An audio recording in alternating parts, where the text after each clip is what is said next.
Sherri Parmenter. I grew up in Pleasantville, and I come from a family of public servants. My mother was a teacher in Pleasantville, and my father worked for the FAA. He retired as a computer systems analyst. He retired at a high level, a GS-15. But he also served on several boards in Pleasantville. My dad was on the school board when I was in high school. Not a good thing for a high school kid. Because they would be like, oh, we can't say it because she'll go tell her dad. But my dad did some things that really stuck with me. Like, I knew in kindergarten I was gonna go to college. It was just understood. It was never said, it was never stated, but it was just I knew I was going to college, right from high school. But I remember one time my mother says, oh, I'm not gonna go to work today, and I was eavesdropping. So, and he said, yes, you are too. He said, the people of Pleasantville schools depend on you being at work. There's nothing wrong with you, and she got him with work. She huffed and puffed, and she waited till he left, but she went to work that day. But that stuck with me. Like, you can't just not do your job because you don't feel like it one day, because people are dependent on you. So my dad was also, for like maybe 20, 30 years, he was on the zoning board with Pleasantville. And he also volunteered with the American Red Cross for a long time. So on Saturdays, we'd be trying to do stuff. And he's like, no, I have to go to the Red Cross. I have to be there to register people. We're like, we're going on vacation. He's like, no, I'm not going. But guess what? I became a volunteer with the American Red Cross. And I said to them, I said, I want to volunteer, but you got to tell people what you want to do. I said, I'm not going to answer the phones. I'm not going to make coffee because I don't drink coffee. I'm not going to do the filing. I said, let's use my skill set. I have a master's in instructional technology. I love to do design. I worked on their national newsletter. I did that every month, and I loved it. I did it for years. I also, when I started teaching, I believe in giving back because of my family background. That was understood too. You're gonna give back, but it was never discussed. But it was understood. You're gonna give back. So my first year teaching, I joined the Atlantic County Juvenile Conference Committee. That was a subgroup of the Atlantic County Superior Courts, and what it did was it was a get out of jail free card for minors, and I loved it because you could see the impact that you had on a child's life, keeping them out of the system. And it was basically for nonviolent crimes, although we did have like some school fights, but it was nonviolent crimes that these minors committed. They came before the board. We asked both sides of the story. It was confidential, and we made our recommendations that were binding. And if they fulfilled the conditions that we set for them within 90 days, the charges were dismissed. So it was an erasure on their system, you know. So that saved a lot of lives. You know, because their lives could have been disrupted, could have been blocked from college, they could have been discriminated against by future employers, all kinds of things. So I did that for 24 and a half years, and then COVID came, and it just stopped. And I was like, man, I was going to get my 25-year plaque. So I was upset about that. And then after COVID, I went into the court, and I asked him, I said, are you going to do this? Because I really like doing it. Because it was just such a feel-good, because you knew you were doing something really great for the community. So I did that for a while. Then I volunteered with the food bank. I really enjoyed that too. Again, you got to kind of say what your niche is. So I didn't want to be inside the food bank packing up food. I went and worked a mobile pantry, and we traveled. So I went as far as Rio Grande. You drive your own vehicle. And I would do the registration for the people who were getting food assistance. And, you know, it's really eye-opening to see how many people need food assistance. And, you know, food insecurities are very real. They're very real. People are so appreciative. And we didn't just give food. We gave cat food, we gave dog food, we gave adult diapers, we gave Pampers, we gave cleaning goods. Some other people would volunteer to bring clothes, like in the different seasons, like for winter, summer, spring, and fall. I was outside in the snow, in the rain, with the nets, with the sleet, in the heat, and I loved it. I loved it, I loved it, I loved it. And the only reason I stopped was because I went back into the workforce. I went back because my daughter got married and had a baby. And I, again, never stated, but my mother, whatever she wanted for her grandkids, she financed. So I didn't trust my daughter and her husband to do what I thought was necessary for the child. I went back into the workforce so I could finance what I want for my grandchildren. But along my journey in education, I went back to school. I got my bachelor's and I got my law degree very young. But then I took a break and I started working. And so then I decided to get my master's in instructional technology, and after that I said, you know what, why stop now? Let me go ahead and get my doctorate since I'm like fresh on the education train. So I go to grad school at Rowan, and I had a terrible car accident. I was in the wheelchair for a year. I broke my right orbital socket. I had a black eye for 6 months. I broke my left leg in 3 places, shattered my kneecap.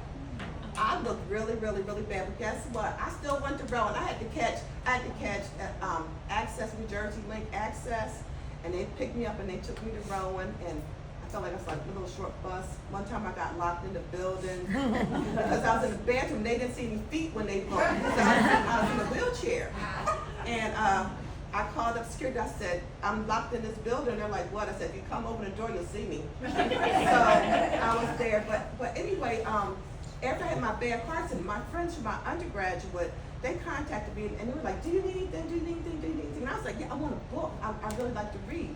So one of my friends, only one, sent me a book, and inside she wrote, Sherri, when I heard how severe your accident was and you're still alive, I realized that God has serious plans for you. And that stuck with me. That stuck with me. And that's why after that was 2006, I had my bad car accident. So almost 20 years. I've been making major moves since then that I probably would not have done had I not had that awful, terrible car accident. I still walk with a limp. I had a lot of operations to get me where I'm like almost even now. But I'm doing a lot of things. I love what I do with my job, but I decided to run for surrogate because 1, I can do the job. 2, I'm running for surrogate because I don't trust the other side. They're doing everything from the top down. We're at an inflection point. We have to stop being like, oh, I can't believe they do that. We have to outthink them. We have to be proactive. In order to do that, we have to elect Democrats. We can't sit back and wait for them to do the unthinkable because they're doing it. And their response is, okay, sue me. We can't wait for that. We have to outsmart them. We have to outthink them. My daughter, she's 15, she got smart with me.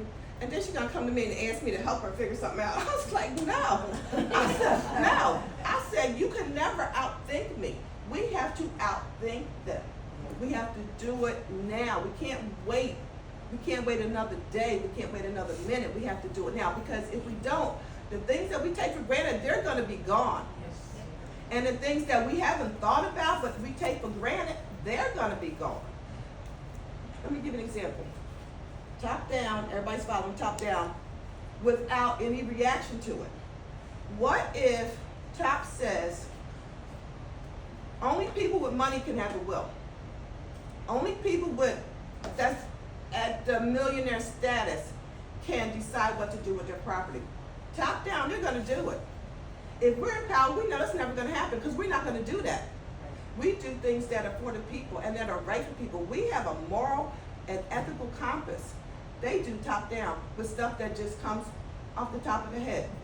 What if they said, okay, you know what? Only cisgender people can have a will. What about the people that have children that are not that they want to leave their things to? It should be your right to leave your valuables and your assets to whoever you want to leave it to. What if they said only white males can adopt kids? That leaves out a whole plethora of other people to adopt kids. You know, what if they say, okay, you got a will, but we're not going to probate it, so your estate is just going to be held in limbo. So your family is stuck. They can't do anything with your property, with your assets. We have to realize that that day is coming. That day is coming. So we, again, have to be proactive. We have to elect Democrats to handle the problems of the United States of America. And Phil Murphy said something a couple times I met him. I was like, trying to get him to do something for me, but he didn't do it. Anyway, as he's shaking my hand, I'm still yeah. And he said, all politics are local politics, and they are. All politics are local politics. What we need for Atlantic County, state, it starts with us. What we need with the surrogate's office starts with us. What we need with the assembly starts with us because it's about us. All politics are local politics. So I'll say one more thing about the surrogate's office. People that go to the surrogate's office, they go there for wills, they go there for estates, they go there for adoptions, they go there for guardianships, and they go there for, oh my goodness, the words on the tip of my tongue. They go there for money to be held for minors, settlements. settlements of minors. So when you're going into that office, you're already apprehensive about what you're going there for, because it's a sensitive matter. You don't know what to expect. A lot of people just don't know how to navigate that system. I believe that everybody that goes in there to do something in a surrogate's office should go out feeling better than they went in. They should not go in there and feel, not to say mistreated, but they should go in there and have people that are understanding and sympathetic and caring and nurturing about why they're there, because they're already there. The tears are already right here because something that's happened in the family or someone close to them is already right there, so they need empathy. And I found out through my leadership, these are my leadership traits. I am a nurturer, I'm a feminist, I'm a social justice advocate, and I am a servant leader. And it took me to the last year of my program to realize that I really like giving back. I like helping people, and I'm really good at it.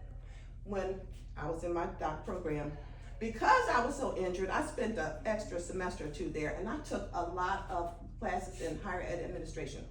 And I found out a lot of things that most people don't know. So I have helped a lot of my friends and their friends and their friends' kids get into school, stay in school, and get their financial assistance because of the things that I learned, all the little extra tips and tricks.